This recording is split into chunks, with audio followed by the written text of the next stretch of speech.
요건 진짜 약간 좀 희한한 뉴스로 저는 이제 좀 받아들여지는데 설명 좀 해주시죠. 그렇죠. 그러니까 윤석열 정부에서 굉장히 세게 드라이브를 걸었던 것 중에 하나가 마약과의 전쟁 네. 아니었습니까? 그래서 뭐 다 때려잡는다라고 했었는데 그때 이제 인천세관에서 대량의 마약이 이제 입수가 됐는데 요 수사를 좀 무마했다. 그리고 그 과정에 외압이 있었다. 이제 이런 의혹이 불거졌었어요. 네. 당시에 이제 그거를 좀 어떻게 보면 뭐 내부 고발처럼 이제 세상에 알린 게 이제 백혜룡 경정이었는데 네. 이분이 최근 뭐 기자회견도 하고 인터뷰도 하면서 실제로 그때 밀수했던 규모가 보도됐던 74kg가 아니고 한 300kg 정도 되는 아주 대규모의 양이었고 예. 그 당시에 외압이 있었는데 외압에는 이분의 주장이에요. 한동훈 당시 법무부 장관, 이원석 검찰총장, 송경호 중앙지검장, 신무정 인천지검장, 그러니까 검찰 라인 좌르륵 이 총체적으로 연관되어 있다라고 주장을 하고 있어요. 예. 잠깐 들어볼게요. 말씀하신 게 74kg 마약 밀수에 멈춰 있는데 사실은 그 단계를 훨씬 넘어서고요. 아. 300kg 정도 되는 거고 국민 1,000만 명이 투약할 수 있는 그 정도의 마약이 유통되거나 유통되기 위해서 준비 작업까지 했었고요. 그다음에 이 사건의 영장을 검찰이 막았다. 이 정도 수준이 아니고요. 한동훈 법무부 장관 있을 때 일어났던 일이지 않습니까? 네. 그때 이원석 검찰총장, 그다음에 중앙지검장이 송경호, 인천지검장이 심우정. 이들이 총체적으로 연합하고 해서 이 사건을 막아왔던 것입니다. 예. 이해를 할 수가 없는 게 그러니까 검찰 거의 수뇌부 같은 사람들이 이 마약 수사를 막았다는 거잖아요. 아니 그래서 얻을 수 있는 게 검찰이 뭐가 있을까? 아무리 생각해도 이해가 좀 안 되는데. 네. 그래서 저도 처음에 들었을 때 약간 예. 싱크가 안 맞는 것 같아서 이게 예. 그러니까 이유가 뭔지 저도 정말 너무 궁금하더라고요. 이 네. 의혹이 이제 시작이어가지고 네. 어떻게 될지 좀 지켜보긴 해야 될 것 같아요. 그러니까 이게 만약 지금 여러 음모론 같은 여러 시나리오가 좀 있기는 있죠. 왜 검찰이 그때 막았느냐에 대한. 그러니까 이제 당시 막았다면? 이제 백혜룡 경정이 이제 그러니까 서울 영등포 경찰서에서 처음에 이거를 적발을 한 거예요. 네. 그래가지고 수사를 좀 하려고 봤더니 이제 말레이시아에서 들어온 그 마약을 수사를 하려고 봤더니 인천세관 공무원도 연관이 되어 있다더라. 이거 좀 수사 규모가 커지겠는데?라고 했는데 수사를 지휘하던 중에 대통령실과 경찰, 관세청 고위 간부로부터 이제 외압이 있었다라는 거죠. 네. 특히 경찰에서는 수사 지휘 계통이 아니고 아예 서울청에서 다이렉트로 야 이거 관세청에서 이제 얘기도 있고 한 거니까 좀 하면서 외압을 행사했다라는 거예요. 그리고 또 당시에 영등포 서장이 이거 용산에서 좀 괘씸해하고 있어. 영등포 서장 경찰서장이. 예, 그런 네. 식으로 이제 외압을 받았고, 그리고 당시에 외압의 주체로 이제 지목이 됐던 이제 그 서울청의 조병로 경무관 같은 경우에는 네.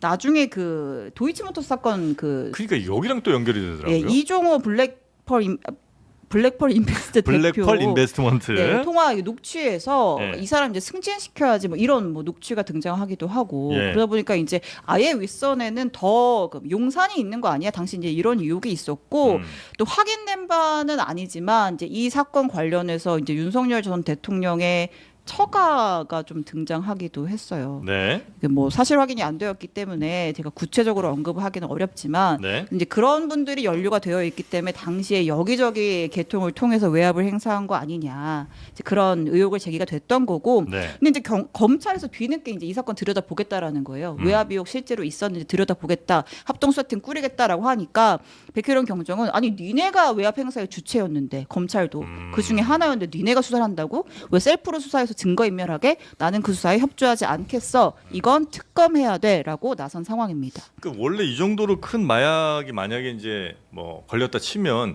서로 수사하려고 그래서 자기들이 공을 가져가려고 하는 뭐 그런 경쟁은 있을 수 있다고 보는데 그게 아니고 이 수사를 못하게 막았다 혹은 뭐 발표를 못하게 막는다 이거 자체는 참 이해하기는 어렵거든요. 뭐가 정상적으로 안 될 때는 네. 무엇을 보호하려고 하는가? 누구에게 이득을 주려고 하는가. 막았을 때 이득은 누구에게 그 가는가? 동기가 예? 늘 뭔가 그 석연치 않은 거예요. 네. 다 그래왔어요. 사건. 누가 이익을 얻는 거예요? 사실상 우리가 말씀하셨잖아요. 74kg 그 이상의 어떤 세관과 관련된 마약 수사 사건을 네. 잡아냈어요. 네. 백현웅 경력이 당시 이제 영등포 마수팀장이었어요. 음. 그러면은 영등포 소장은요, 이거 진급건인데, 대박건이죠. 대박건이죠. 네. 그래서 브리핑을 준비했다는 거 예. 아닙니까? 그러면 영등포 소장은 이 건에 대해서 위에서 찍어 눌러도 막물로 항명할 정도로 뭡니까 지금 우리가 수사해서 했는데 이거 합니다 해야 네. 되는데 위에 서울청에 있던 조모 생활안전부장이 백현웅 경장에게 전화를 하고 이런 과정들을 영등포 소장은 또 알았던 것 같아요. 예. 그러니까 이제 마수 팀장이었던 백현웅 경장한테 이거 하지 마라. 아니 세관 빼라. 막 이런 식으로 얘기를 한 거 아닙니까? 세관이 들어가니까 사건이 그럴싸해진 거지. 그냥 마약 일반임하고 이런 것들은 크게 또 어떻게 보면 일반 마약 사건하고 비슷하잖아요. 뭐 큰 규모긴 하나. 규모긴 하나. 근데 이제 세관이 여기 협조가 됐다. 이거는 엄청난 거잖아요. 그렇죠. 국가기관이 마약에 협조했다. 예. 그래서 이 사건을 키우려고 했는데 제가 보기로는 그 이면에 지금 뭐 아까 신 기자도 얘기를 하셨지만 그 김건희 씨의 그 집안 쪽에 네. 있는 무슨 여러 가지 회사도 좀 관련이 돼 있다는 얘기들도 언론을 통해서 나오고 있고 심심치 않게 예. 워낙 미스테리 하잖아요. 왜 이렇게까지 했을까? 그래서 이제 각종 추측이 그다음에 난무하는 인사도 거죠. 여기에 예. 좀 뭐 개입이 된 것 같고 이종 블랙홀 예. 인베스트먼트 그 전 대표도 있고 그러니까 이게 참 좀 이게 개운치 않아요. 그런데 이럴 때는 검찰에서 잘 수사를 해야 되는데 또 검찰을 못 믿다고 신뢰하기가 좀 하니. 어려운 상황이고. 근데 이게 이제 상설특검이 지난 3월에 본회의 통화는 돼 있습니다. 근데 네. 상설 특검을 임명 계속 안 했죠. 그렇지 않았죠. 예. 그래서 이 부분은 어떻게 될지 좀 지켜봐야 될 것 같은데 저는 상설특검으로 가는 게 나을 것 같아요. 상설 특검으로. 상설특검은 기간이 짧아요. 예. 수도 적고 그러니까 이 건은 단타로 해서 밝혀내는 게 좋겠다. 단타. 네. 그러니까 이분이 뭐 압력을 받았다고 주장하면서 여러 얘기할 수는 있지만 네. 지금 이제 우리가 그 전화 뭐 유튜브에 나와서 하신 말씀 들었지만 좀 확인되지 않은 사실을 언급을 하셔서 네. 예를 들어 뭐 한동훈 당시 법무부 장관이 개입한 것처럼 얘기를 했잖아요. 그러니까 이런 건 이제 전혀 사실이 아니다. 한 전 장관은 당시에 이런 사건이 있는지도 몰랐고 전혀 관여한 적이 없어서 저희가 어쩔 수 없이 이분에 대해서 허위사실 적시 명예훼손 혐의로 고소장을 제출했습니다. 알겠습니다. 네. 한동훈 대표 네. 측에서 그냥 다 끌고 들어가면 안 된다는 얘기예요. 예. 한동훈 전 장관도 사실 마약 수사에 대해서 굉장히 강한 의지를 여러 차례 또 표명한 예. 적이 있고요. 그래서 검찰 수사 이걸 좀 줄일 때도 가장 또 네. 크게 목소리 냈던 것 중에 하나가 그럼 그 마약 수사 같은 어떻게 거 할 거냐. 이거 어떻게 할 거냐. 예. 이런 얘기를 했었었는데 예. 근데 검찰이 이 수사를 만약에 막았다면 이 백혜련 경정의 얘기처럼 막았다면 왜 막았을까? 이게 참 이해는 잘 안 됩니다. 어쨌든 이거 검찰 수사에 대해서 법무부 장관이 뭐 개입한 거는 이렇게는 안 되는 거잖아요. 근데 이거를 그냥 한 묶음으로 해서 사람 이름을 이렇게 적시를 하게 되면 네. 국민들께서 또 오해를 하실 수 있기 때문에 그걸 바로잡기 위해서라도 저희가 법적 조치를 한 거고 네. 제가 그래서 굳이 말씀을 드리는 거예요. 네네. 하여튼 뭐 보통 마약 뭐 일반인 뭐 이런 거 할 때 몇 그램 뭐 10g 이 정도 단위인데 네. 74kg 뭐 혹은 300kg이면 정말 양이 어마어마합니다. 이게 뭐 1,000만 명 이상이 아마 투약할 수 있을 정도 약이라고 양이라고 하던데 이거는 여튼 우리 서영주 소장님 보실 때는 이건 상설 특검 정도로 네. 빨리 가는 게 좋겠다. 짧고 굵고 신속하게 네. 밝혀내야 된다. 알겠습니다.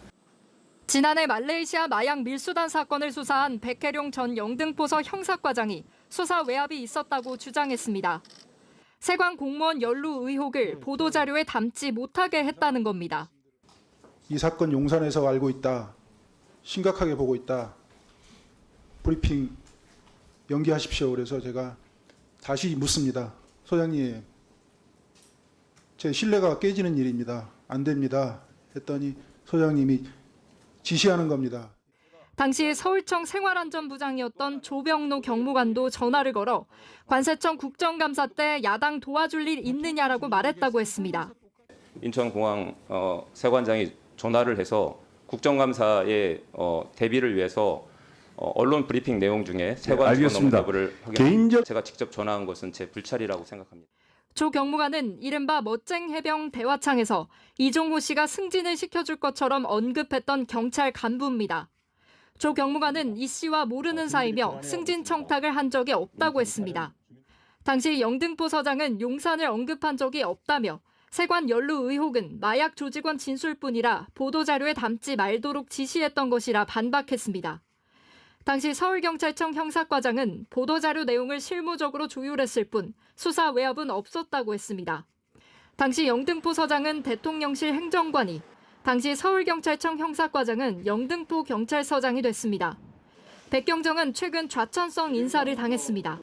JTBC 함희정입니다.